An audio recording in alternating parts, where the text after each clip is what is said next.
What's cracking, everybody? New video. So today's video, it has to do with some of the comments that I'm seeing a little frequently now. I don't understand it. I don't understand how people are so loose in the comments, but I do understand when people make these type of comments, they don't understand how things were. Okay. So this topic is going to be very touchy, very sensitive. And so I'm going to just talk like I normally do. I'm going to talk to you guys, chop it up with you, right? And then I'm going to see how I feel about it. But I feel it's necessary, so this video has to come out. Do I edit it? I don't know.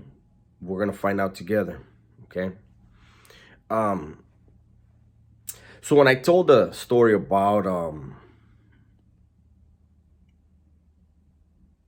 the riot, I've told different stories, and I see people getting in the comments and they're naming specific legends and they're talking bad about them. And they're, people are, people have the nerve to be in their living room or their car or wherever they're at and talking bad about the legends, whether you agree with them or not. That's real coward shit, though, to do that. Leave it alone. You're not in their world. Stay out of it. It's a good thing you're not. I'm not in their world, and it's a good thing I'm not, But let me go ahead and clarify for people. Let me tell a story, okay? And this let me just tell a story. So there was a guy in, I don't remember exactly what year it was, maybe 2002. They started kicking people out of the shoe that had been validated, not members, but associates. They were calling it the 7-year inactive, right? They had been clean for a minimum of 7 years. They hadn't debriefed or anything like that. They just were in the shoe when they shouldn't have been. You know what I mean? And it was kind of like the beginning of the end, but it took a long time for the whole letting everybody out of the shoe thing, right? So I think it was around 2002, 2003, somewhere around there. And I was in New Folsom. This time I was on C facility on New Folsom. And they had kicked guys to C facility and they had kicked guys to B facility, right? And you have to remember, a lot of these guys that they were kicking out of the shoe to these 180 yards, they hadn't seen a main line since the 80s, right? They had been in Pelican Bay for 15 years, 20 years, whatever, They went from Corcoran shoe to there, and, they had been in the shoe forever, right? They came out with the old school mentality, old school values, and they ran into a different type of game. The game had changed. While they sat in the shoe doing their thing, the prison world had evolved, right? And so one guy in particular, he came down. He was a really, really cool dude, and he was about his business. He was about the business. There were things that were not going right on B facility. And, there's a thing where if you know better, you have to say something. And if what you say isn't adhered to, then you have to do something. Because if not, then it falls back on you. Because you get punished based on your knowledge. People know what you know and expect a certain thing out of you. So this is what he did. It's what he was schooled to do. This is an older cat, right? So he went down there, he did some things, and, he wound up whacking some people, and along the way, he was making enemies, because he was disrupting the program of these vatos that, it might have been even before. I don't want to say, I don't remember exactly what year, but it was 2000 something, in the early 2000s. And, you had little dudes that were being tyrants, that thought they were bigger. I mentioned it before in the video. You know, you had a guy who was one way today, and then maybe he got blessed with some responsibilities, and then tomorrow he's a completely different person. He didn't understand that he was still the same person. He just had more responsibilities. And those guys were the ones that were treacherous. Those are the guys that were scandalous, right? So you had some people like that, that this individual that I'm talking about, we'll call him R. R came down and was, you know, doing what he was supposed to, trying to make sure things were running right. But these fucking snakes didn't like it. He had more juice and more authority than him. So they band together. And they did what snakes do, what cowards do. They started pencil whipping them, writing to people, doing shit. I don't want to get into all the details of what happened, but just say this. R wound up going to the hole for a pegada, for a hit. And while he was in the hole, one of the guys that he had checked rode home. And I really want to say who he wrote to, but I don't want to be disrespectful. But he wrote to somebody who contacted Legends, and they told a lie. See, you have to remember, back then, the Legends weren't on the yard. They had to take the word of those that were in contact with them. So when I see in the comment section, when people are saying, oh, that, you know, that happened because the Legends were being scandalous, or this happened because they wanted this, and that happened because they wanted that, you have to understand, a lot of times they were dealing with people they had met or hadn't even met. Somebody that they knew that person. And in passing, it was like, if you ever need anything, you can reach out to this person. And like I said, people got power hungry, and power drunk. And I always refer to them as disgruntled employees. If they saw somebody who was a threat to their little bullshit fake authority, because it's not real authority. The Legends hold all the authority. Like I said, people got it fucked up and took on responsibilities and thought it meant they had power. No. So, you know, these vatos, they, instead of seeing a vato like, oh, that vato got his shit together, let me hook up with this vato. Let's make some bread together. Let me learn from this vato. We can learn from each other. They had the whole wrong mentality. They had them feminine traits of envy and jealousy. They were insecure. They knew they were inferior physically and mentally. So they didn't want to see this person and approach him like a man.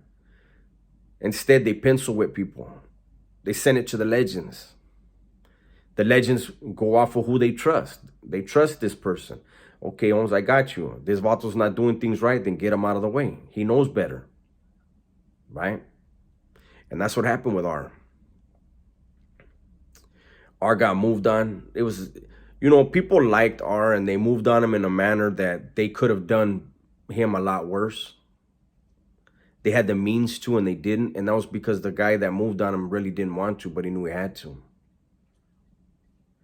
And I remember R every day. We'd go out to I was in that SEG with him. And we'd go out to the cage. He would show up to yard every day. It's a cage, but it doesn't matter. He's showing his presence. He's making his presence be known. Somebody asked him one time, hey, Holmes, what are you going to do if they give you Sally?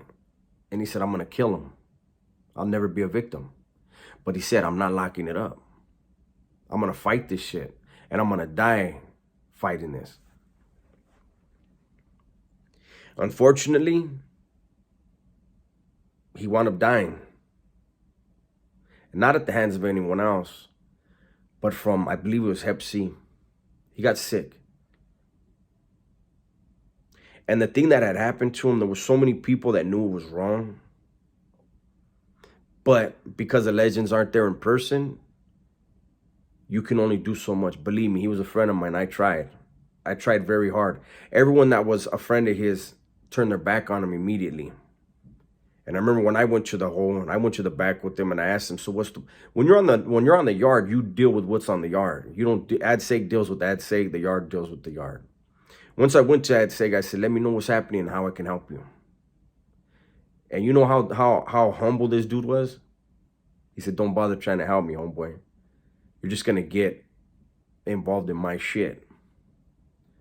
I said, yeah, but you didn't do nothing. You know what I'm saying? Like, okay, all these other vatos, they ran off on you. Well, when you fix it, remember that. I said, but I'm going to help you. And I helped them as much as I could until word came back. There's no helping it anymore. And again, it's because the legends weren't there themselves. They weren't there to see who was right and who was wrong. But they had a group of dudes telling the same story and one dude telling a different story. Again, this is a cautionary tale. If you want to play the game, if you want to be crime in it, if you're going to, be out there living by your laws and not the laws of society, understand the laws of criminality are fluid. It's a good thing now that the legends are out there and they can see things for themselves and they don't have a bunch of little disgruntled employees power tripping on shit, moving off of ego and jealousy. Now they get to see it for themselves. So that's a good thing. But prison isn't. Prison is never a good thing. I'll go ahead and end this one here.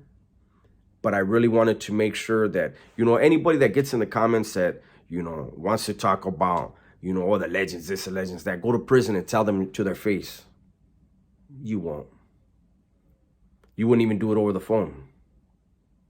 But yet you do it in the comment section with a profile picture that says P or says T or has a donkey or whatever else, but it's never you. That's very unbecoming of a man. It's actually a feminine trait. When a man doesn't like a man, you know what he does? He approaches that man and tries to get an understanding. Whatever that understanding it is.